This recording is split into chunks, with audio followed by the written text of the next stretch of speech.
Hello प्यारे बच्चों, नमस्कार। यदि आप लोग भी 21 नवंबर के दिन हिंदी का सेंटअप परीक्षा देने वाले हैं, क्लास 12th के विद्यार्थी, तो आपके लिए 100% बिल्कुल ओरिजिनल रियल वाला क्वेश्चन पेपर लेकर आ चुके हैं। आपका परीक्षा में इससे एक भी प्रश्न बाहर नहीं पूछा जाएगा प्यारे बच्चों, ठीक है। तो आप लोग इस वीडियो को कंप्लीट जरूर देख कर जाइएगा। तो देख सकते हैं यहाँ पर इसी तरह से आपको देखने को मिलेगा, यहाँ पर सब्जेक्ट कोड या प्रश्न पुस्तिका सेट लिखा रहेगा, ठीक है। जो कि बुकलेट जो कोड होता है वो सभी का ए रहेगा, ठीक है। और यहाँ पर विषय कोड जो आपका है, साइंस वाले के लिए 106, आर्ट्स वाले के लिए 206 और कॉमर्स वाले के लिए 306 रहने वाला है। क्योंकि सभी का तीनों स्ट्रीम के लिए जो हिंदी का पेपर होने वाला है वो सेम रहने वाला है तीनों स्ट्रीम के लिए, चाहे वो आर्ट्स से है, चाहे वो साइंस है, चाहे वो कॉमर्स से है, ठीक है। तीनों स्ट्रीम के लिए जो क्वेश्चन पेपर होगा वो सेम होगा हिंदी का। देख सकते हैं वो यहाँ पर लिखा भी गया है ISC, ICOM, IA, यानी कि साइंस, कॉमर्स, आर्ट्स के लिए तीनों आपका यहाँ पर दिया गया है। हिंदी का अनिवार्य पेपर जो विषय जो है आपका अनिवार्य है हिंदी का। तो देख सकते हैं टोटल जो आपका 100 मार्क्स का आपका एग्जाम लिया जाएगा। समय जो टोटल मिलेगा यहाँ पर देख सकते हैं 3 घंटा 15 मिनट दिया जाएगा। तो सब कुछ पढ़ने के बाद सीधा हम लोग चलते हैं प्रश्न की ओर। देख सकते हैं तो आइए सीधा प्रश्न क्या कहा जा रहा है यहाँ पर। एक ध्वनि जब दो व्यंजनों से संयुक्त हो जाए तब वह क्या कहलाती है। एक ध्वनि जब दो व्यंजनों के संयुक्त हो जाए तो वो क्या कहलाती है, तो वो संपृक्त ध्वनि कहलाती है। ऑप्शन नंबर यहाँ पर भी बिल्कुल सही जवाब होगा। अगला क्वेश्चन देखिएगा, दूसरा नंबर क्वेश्चन। उच्चारण में वायुक्षेप की दृष्टि से व्यंजन के कितने भेद होते हैं, तो इसका 2 भेद होते हैं। तो इसका राइट जवाब होगा ऑप्शन नंबर डी हो जाएंगे। नेक्स्ट क्वेश्चन देखिएगा, निम्न में कौन शुद्ध शब्द है, इसमें सही शब्द कौन सा है, तो महात्म्य जो है ये बिल्कुल सही शब्द है। ऑप्शन नंबर क्या होगा, बी बिल्कुल करेक्ट जवाब हो जाएगा। नेक्स्ट क्वेश्चन है, निम्न में कौन अशुद्ध शब्द है। अशुद्ध यानी कि गलत शब्द इसमें कौन सा है, वैमनस्य जो है बिल्कुल गलत शब्द है। ऑप्शन नंबर यहाँ पर डी हो जाएगा। नेक्स्ट क्वेश्चन देखिएगा, निम्न में से कौन इकारा उद्रानी चिन्ह है, बताइएगा। 5 का जो राइट आंसर होगा ऑप्शन नंबर यहाँ पर डी हो जाएगा। नेक्स्ट क्वेश्चन देखिएगा, 6 नंबर क्वेश्चन। प्रशांत महासागर किस संज्ञा का उदाहरण है। प्रशांत महासागर जो है वो किस संज्ञा का उदाहरण है, तो प्रशांत महासागर नाम है, तो यहाँ पर व्यक्तिवाचक हो जाएगा। इसका right answer option number A हो जाएगा। अगला क्वेश्चन देखिएगा, कठोरता किस संज्ञा का उदाहरण है। कठोरता जो है ना किस संज्ञा का उदाहरण है जी, तो कठोरता यानी कि भाववाचक संज्ञा हो जाएगा। ऑप्शन नंबर यहाँ पर सी हो जाएंगे। नेक्स्ट क्वेश्चन देखिएगा, मकान किस संज्ञा का उदाहरण है। देखिएगा मकान जो है ना वो जातिवाचक में आ जाएगा, ठीक है, यानी कि जातिवाचक संज्ञा हो जाएगा। करेक्ट जवाब ऑप्शन नंबर ए हो जाएगा। अगला क्वेश्चन देखिएगा, हिंदी में कितने लिंग होते हैं, तो सभी को पता होना चाहिए हिंदी में 2 लिंग होते हैं, स्त्रीलिंग और पुल्लिंग मेन रूप से, ठीक है। नेक्स्ट क्वेश्चन देखिएगा जी, 10 नंबर क्वेश्चन। लिंग किस भाषा का शब्द है। लिंग जो है ना वो आपका संस्कृत भाषा का शब्द है। ऑप्शन नंबर यहाँ पर सी हो जाएगा। नेक्स्ट क्वेश्चन है, निम्न में कौन स्त्रीलिंग शब्द है। इसमें स्त्रीलिंग शब्द पूछा गया है, लाल जो ना लालिमा, ठीक है, लालिमा हो जाएगा इसका सही जवाब। करेक्ट ऑप्शन नंबर ए हो जाएगा। नेक्स्ट क्वेश्चन है, निम्न में कौन पुल्लिंग शब्द है। इसमें पुल्लिंग शब्द बात किया गया है, तो पुल्लिंग जो शब्द हो जाएगा वो पृष्ठ हो जाएगा। सही जवाब ऑप्शन नंबर डी हो जाएगा। अगला क्वेश्चन देखिएगा, निम्न में कौन अल्प जो ना अल्प प्राण व्यंजन है। अल्प प्राण व्यंजन कौन सा इसमें है, तो जा हो जाएगा बिल्कुल सही जवाब। नेक्स्ट क्वेश्चन देखिएगा, निम्न में कौन व्यंजन अशोग है, बताइएगा। निम्न से कौन सा व्यंजन जो है ना अघोष है, बताइएगा, अघोष है। तो बिल्कुल यहाँ पर 14 का जो राइट आंसर हो जाएगा वो 6 हो जाएगा, बिल्कुल सही जवाब। नेक्स्ट क्वेश्चन देखिएगा आप लोग, 15 नंबर क्वेश्चन क्या पूछा गया है। औ का उच्चारण होता है। औ का उच्चारण क्या होता है, तो औ का जो होगा वो कंठ और ओठ से हो जाएगा। सही जवाब ऑप्शन नंबर सी हो जाएगा। अगला क्वेश्चन देखिएगा, 16 नंबर क्वेश्चन। ठा का उच्चारण स्थान। ठा का उच्चारण स्थान क्या होगा, मुर्दा हो जाएगा, बिल्कुल इसका सही जवाब होगा। ऑप्शन नंबर बी हो जाएंगे। नेक्स्ट क्वेश्चन देखिएगा, जिस स्वर के उच्चारण में तिगुना समय लगे उसे क्या कहते हैं, तो उसको हम लोग प्लातु बोलते हैं, ठीक है, प्लालुत, ठीक है, प्लालुत बोलते हैं। इसका सही जवाब जो होगा ऑप्शन नंबर सी हो जाएगा।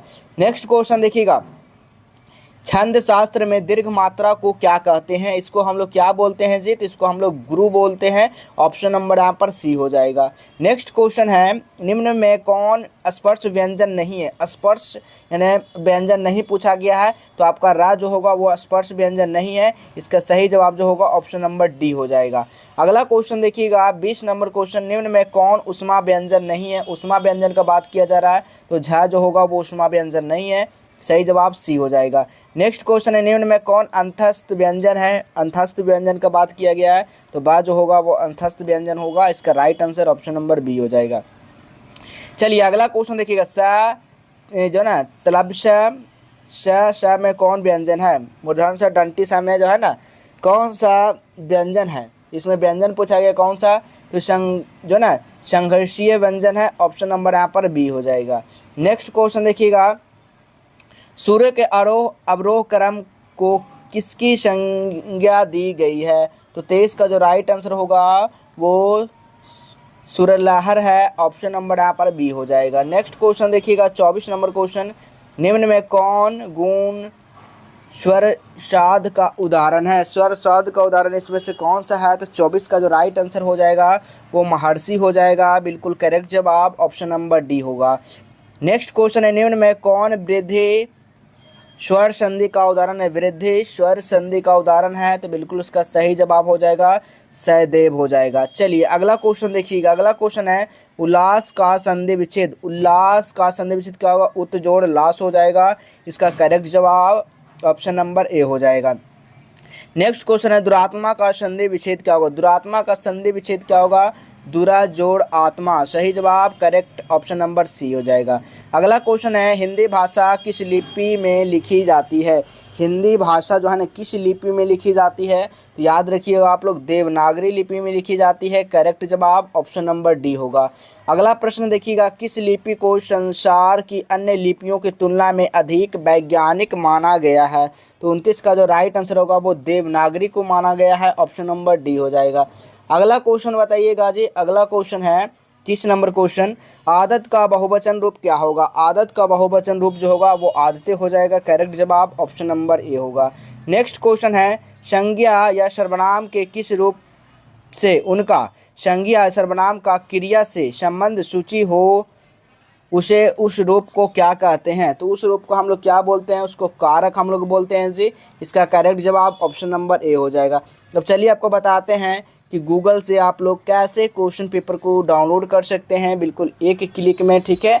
सब्जेक्टिव हो चाहे आपका ऑब्जेक्टिव हो, दोनों आप लोग डाउनलोड कर सकते हैं। तो चलिए सबसे पहले अपने फ़ोन में आपको सर्च करना है जस्टेबल एजुकेशन या जस्टेबल हेल्प लिखिए, दोनों आपका यही साइट यहाँ पर आ जाएगा जस्टेबल हेल्प का, ठीक है। इस पर आप लोग को क्लिक कर दीजिएगा। जैसे ही जस्टेबल हेल्प पे क्लिक करते हैं उसके बाद आपको नीचे आ जाना है जी। नीचे जैसे ही आप लोग आते हैं ना तो यहाँ पर देखिए class 12th sent up exam all subject question paper लिखा हुआ रहेगा। इस पर आपको क्लिक कर देना है। क्लिक करने के बाद आपको सीधा नीचे आ जाना है। जैसे ही आप लोग नीचे आते हैं तो देखिए सारा सब्जेक्ट के यहाँ से क्वेश्चन पेपर सीधा आप लोग देख पाएंगे। ऑब्जेक्टिव के साथ साथ सब्जेक्टिव डाउनलोड कर सकते हैं, सभी सब्जेक्ट का यहाँ पर दिया गया है। तो आपका देखिए हिंदी का है तो हिंदी का 12th देख सकते हैं सब्जेक्ट, यहाँ पर क्लिक करके डाउनलोड कर सकते हैं। ऑब्जेक्टिव भी डाउनलोड कर सकते हैं, यहाँ पर आपका ऑब्जेक्टिव का आंसर यहाँ पर दे दिया जाएगा। तो यहाँ से अगर सारा सब्जेक्ट का क्वेश्चन पेपर सीधा डाउनलोड कर सकते हैं, यहाँ फटाफट आइए यहाँ से आप लोग डाउनलोड कर लीजिए। चलिए अगला क्वेश्चन है 32 नंबर क्वेश्चन, रोशन घर से बाहर आया यह किस कारक का उदाहरण है? रोशन जो है ना घर से बाहर आया, यह अपादान कारक हो जाएगा। तो रोशन घर से अपादान से तो हो जाएगा अपादान। ऑप्शन नंबर यहाँ पर सी होगा। नेक्स्ट क्वेश्चन है, सड़क पर भीड़ है यह किस कारक का उदाहरण है? सड़क पर भीड़ है यह किस कारक का उदाहरण है? तो इसका करेक्ट जो जवाब होगा वो अधिकरण हो जाएगा। ऑप्शन नंबर यहाँ पर डी होगा। अगला क्वेश्चन देखिएगा, दरवाजे पर कोई खड़ा यह किस सर्वनाम का उदाहरण है? दरवाजे पर कोई खड़ा है अनिश्चयवाचक हो जाएगा। ऑप्शन नंबर यहाँ पर सी होगा। नेक्स्ट क्वेश्चन है, तुम क्या पढ़ रहे हो किस सर्वनाम का उदाहरण है? तो ये जो होगा वो प्रश्नवाचक का है। क्या पढ़ रहे हो, देखिए प्रश्नवाचक चिन्ह आ रहा है, तो ऑप्शन नंबर ए होगा। नेक्स्ट क्वेश्चन है, मैं आप चला जाऊंगा यह किस सर्वनाम का उदाहरण है? तो ये जो होगा निजवाचक सर्वनाम है। ऑप्शन नंबर यहाँ पर बी हो जाएगा।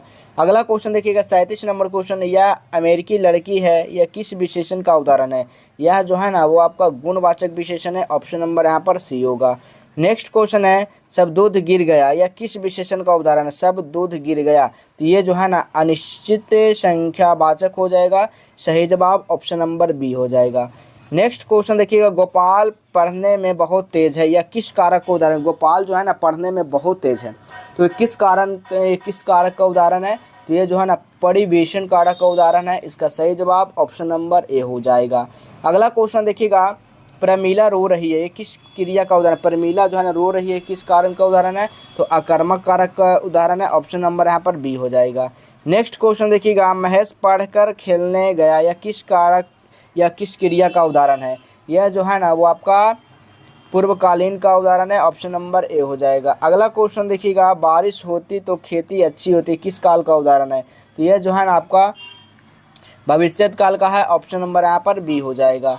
नेक्स्ट क्वेश्चन देखिएगा, ऐसे शब्द को क्या कहते हैं जिसके रूप में लिंग, वचन, पुरुष, कारक इत्यादि कोई विकार नहीं उत्पन्न होता है? तो 43 का जो राइट आंसर होगा वो अव्यय हो जाएगा, बिल्कुल सही जवाब ऑप्शन नंबर डी होगा।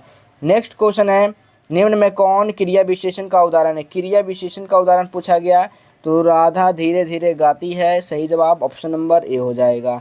चलिए अगला क्वेश्चन देखिएगा, निम्न में कौन तत्सम शब्द है? तत्सम शब्द इसमें से कौन सा? तो भक्त जो है वो तत्सम शब्द है, ऑप्शन नंबर ए हो जाएगा।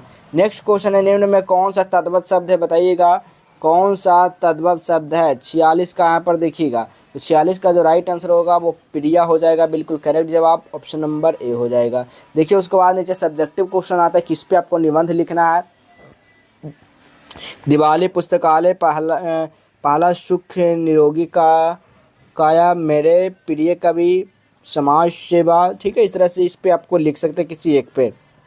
दूसरा है, निम्नलिखित में किन्हीं दो अवतरणों को संप्रंग जो ना व्याख्या करना है, इसका देख सकते हैं, इसको आप लोग करिए, या फिर आप लोग निम्नलिखित में से प्रश्नों को किन्हीं 5 प्रश्न का उत्तर देना है। यहाँ पर देख सकते हैं सारा का आंसर की आप वेबसाइट से आप लोग सीधा डाउनलोड कर पाएंगे। तो चलिए मिलेंगे हम लोग